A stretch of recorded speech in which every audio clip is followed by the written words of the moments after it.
In continuation of the last videos on chemistry of noble gases or BSc part 1 inorganic chemistry, in this video we are going to study about the structure and bonding of compounds of xenon. The study of the structure of a molecule deals with the relative positions of atoms in that molecule.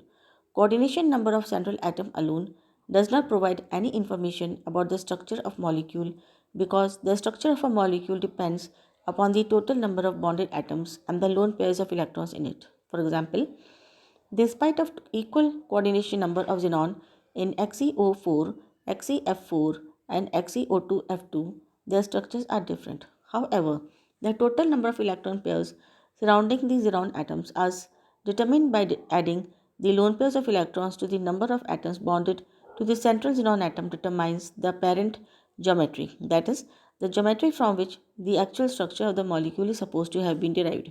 For example, in the above three compounds, the number of lone pairs is 0, 2 and 1 respectively. Since in each of these compounds, the central xenon atom is bounded to 4 atoms, the total number of surrounding electron pairs would be 4 plus 0, 6, 4 plus 2 and 5, 4 plus 1 respectively. It indicates that XeO4 is obtained from a tetrahedral structure having 4 corners, XeF4 from 6-cornered octahedral structure and XeO2F2 from a 5-cornered triangular bipyramid structure. Similarly, XeO3 and XeOF2 with coordination number 3 appear to have been derived from tetrahedral 3 plus 1 lone pair and triangular bipyramid 3 plus 2 lone pair structures respectively, and XeO3F2 and XeOF4 with coordination number 5 form from triangular bipyramid 5 plus 0 lone pair and octahedral 5 plus 1 lone pair structure. Now we consider the bonding. Bonding in noble gas compounds can be explained by both the valence bond as well as the molecular orbital theory. So first let's discuss valence bond theory. To explain the structure of noble gas compounds by this theory, both resonance and hybridization can be used. However, the later methods is found to be more useful. Therefore, structure of these compounds have been explained with the help of hybridization. The discussion uh, is divided into three parts. So the first part we take up is excitation of xenon to suitable state. In its ground state, all the electrons in xenon atoms are paired, and in this state, it is not suitable for bonding. Therefore, for the formation of covalent bond, the central xenon atom has to be brought in such a state which contains required number of unpaired electrons. We know that the excitation of one electron from a completely filled orbital to an empty orbital provides two unpaired electrons, and that then that there are four electron pairs in a xenon atom. Thus 2, 4, 6 and 8 unpaired electrons will be available by the unpairing of 1, 2, 3 and 4 electron pairs respectively.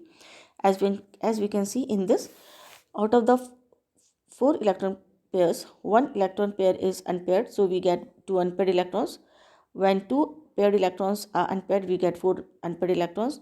When 3 pairs are unpaired, we get 6 unpaired electrons. And when all the 4 paired electrons are unpaired, we get 8 unpaired electrons. Bonding in oxides and hexafluorides may easily be explained on the basis of xenon-oxygen bond distance. This distance in the oxy compounds of xenon is found to be shorter than the expected xenon-oxygen single bond distance. This indicates the presence of a double bond on 1 sigma and 1 d pi p pi bond between xenon and oxygen atom. Thus, the number of unpaired electrons required on xenon atom can be calculated by keeping in mind that it needs 1 and 2 unpaired electrons to form bonds with each fluorine and oxygen atom, respectively. In other words, the total number of unpaired electrons then in the valence shell of the xenon atom is equal to the sum of the number of fluorine atoms, that is N1, and twice the number of oxygen atom, that is N2. Thus, N is equal to N1 plus twice N2. Now, if we consider the second aspect of valence bond theory, that is hybridization. In order to attain the appropriate valence state, xenon atoms now hybridizes all the completely filled orbitals and the half-filled orbitals equally to the number of the atoms of the fluorine and oxygen attached to it. Hybridized states are the valence states, that is, xenon atoms use this state for making bonds.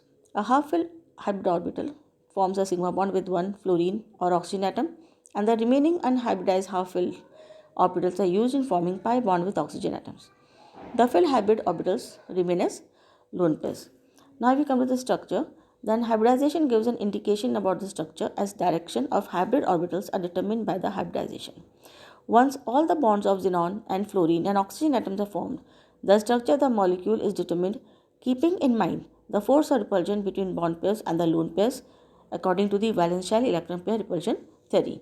Now, if we consider the structure of the compounds of the xenon given in this table, then we see that for the coordination number 2, the compound is XeF2. The parent structure geometry is trigonal bipyramid. The total number of electron pair is 5 and the total number of lone pairs is 3 and the structure is linear. For the coordination number 3, we have XeO3. Its hybridization is sp3. The parent or structure or geometry is tetrahedral. Total number of electron pairs is 4 and the number of lone pairs is 1. So the geometry is trigonal pyramidal. If we consider the same coordination number 3 for XeF3 plus and XeOF2, in these the hybridization is sp3d and the parent geometry is trigonal bipyramid. The total number of electrons pairs is 5 and the number of lone pairs is 2 and the geometry comes out to be T-shaped. Now for the coordination number 4, we have XeO4. The geometry is the hybridization is sp3. The parent structure geometry is tetrahedral. The total number of electron pair is 4 and the number of lone pair is 0. So the structure is tetrahedral. For the same number of coordination number, that is 4, XeF4, the hybridization is sp3d2. The parent structure is octahedral. The total number of electron is 6 and the number of lone pair is 2. So the shape comes out to be square planar. And for the same coordination number 4 and for the compound XeO2F2, the hybridization is sp3d and the parent geometry is trigonal bipyramid. The total number of electron pairs is 5 and the number of lone pairs is 1. So the comes out to be seesaw. So here we see that in this the coordination number is same but the hybridization is different and the number of the lone pair and the bond pair is different. Hence the geometry or the shape of the structure also comes out to be different. Bonding in important compounds of xenon can be explained on the basis of the discussion as we have done. How many lone pairs are there, what is the total number of the electron pairs, and whether it is hybridization is inner d orbital or outer complex theory. So whatever is the geometry and whatever is the parent, the real structure comes out to be after knowing the total number of electron pairs and how many lone pairs are there in the molecule. Only then, after following the valence shell electron pair repulsion theory, the real shape of the compound can be known. Now we come to fluorides and fluorocations. Xenon atoms require 2, 4 and 6 unpaired electrons to form XeF2, XeF4 and XeF6 respectively. The required number of unpaired electrons are available in the excited states and all these orbitals which contain electrons are hybridized. Thus there will be sp3d hybridization in XeF2, sp3d in XeF4 and sp3d2 in XeF6. The number of lone pairs electrons are 3, 2 and 1 respectively. In these compounds, the xenon elements electrons are shown by arrow and the F electrons are shown by dot. So here we see in XeF2, the dots are electrons by the fluorine and the arrows are electrons by the xenon. So in these we can see that it is sp3d, this is sp3d2 and this is sp3d3 hybridization.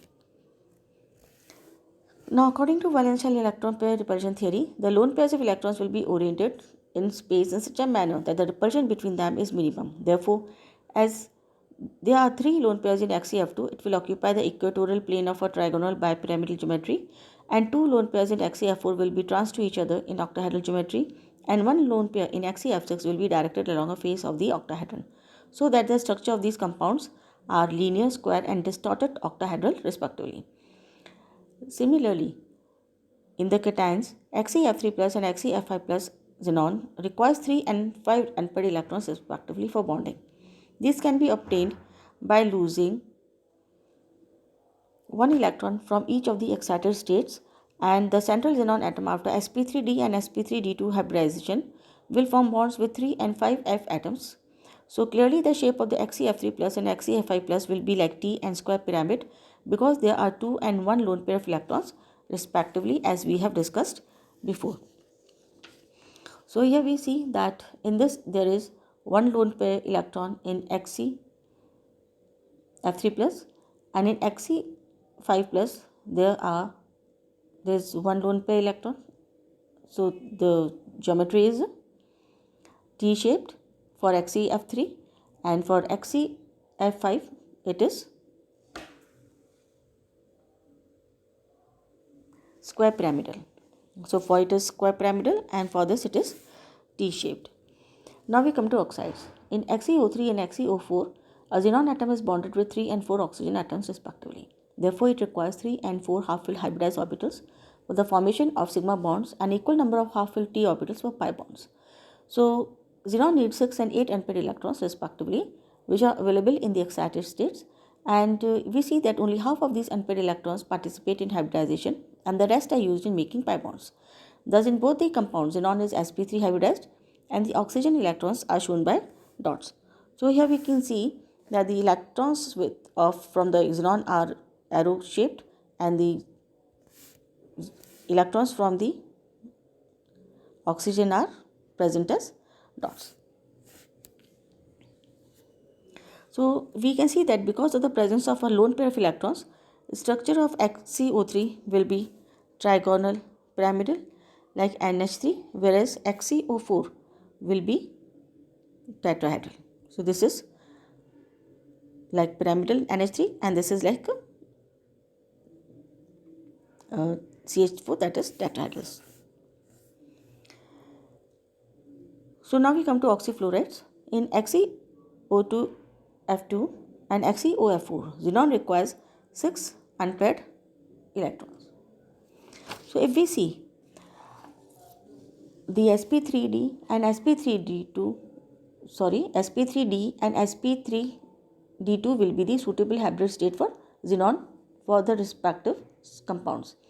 So for XeO2F2 it is sp3d, and for xenon OF4 it is sp3d2. Because of the presence of one lone pair in XeOF4, that is XeOF4 and XeO2F2, these compounds have square pyramidal and seesaw structure respectively, as we have seen before.